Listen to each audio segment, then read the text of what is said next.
Ayan. Nagtatanim tayo ng dito sa maliit niyang isa niyang farm.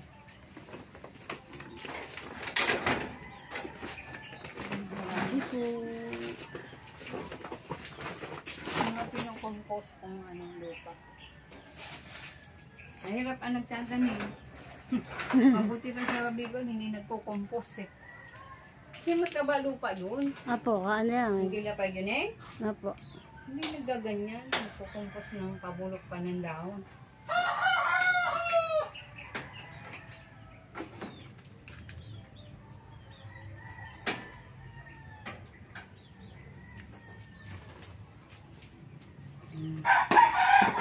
Yung camera mo ginamit mo? Apo, yung cellphone. Ayan.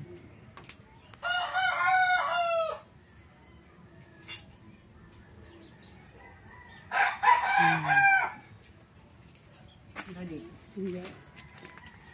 Kaya Ready na nga yung garden ko. Diyan ka na lang. sige po. Ano mo na lang.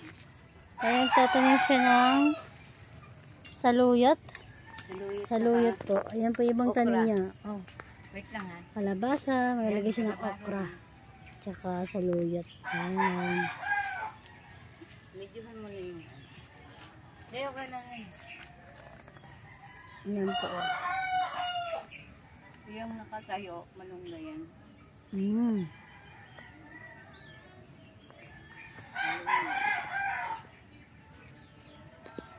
Dapat pala may dagayan ako nito.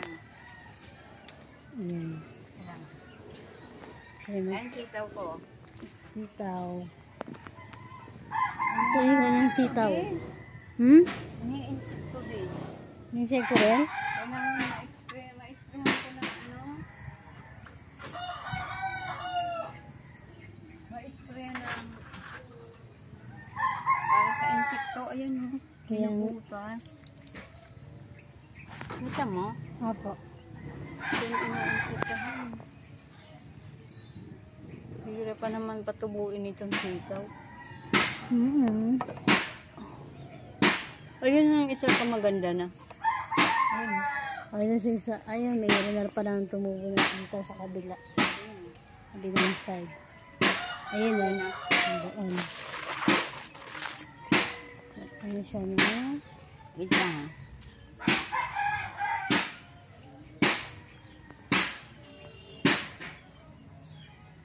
Ito, ano muna? Ano muna? Ito, pulgibit ko muna sa dali. Hindi po. Saluyot ilalagay ko dito. Saluyot. Yes, saluyot. Kasi ano to eh, mababaw lang. Matagal ko na itong ginardin. Ngayon ko lang na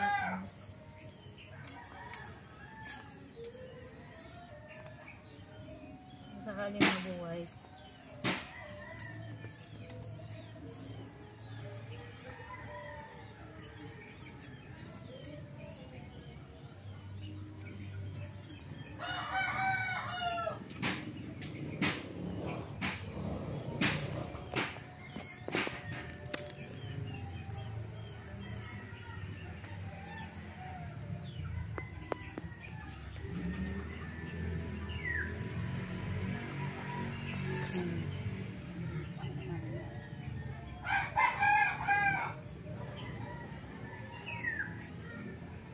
Mabuka.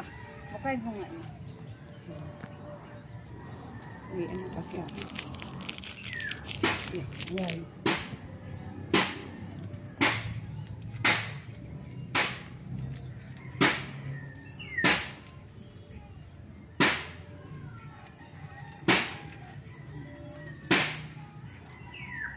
Ano na lang muna natin.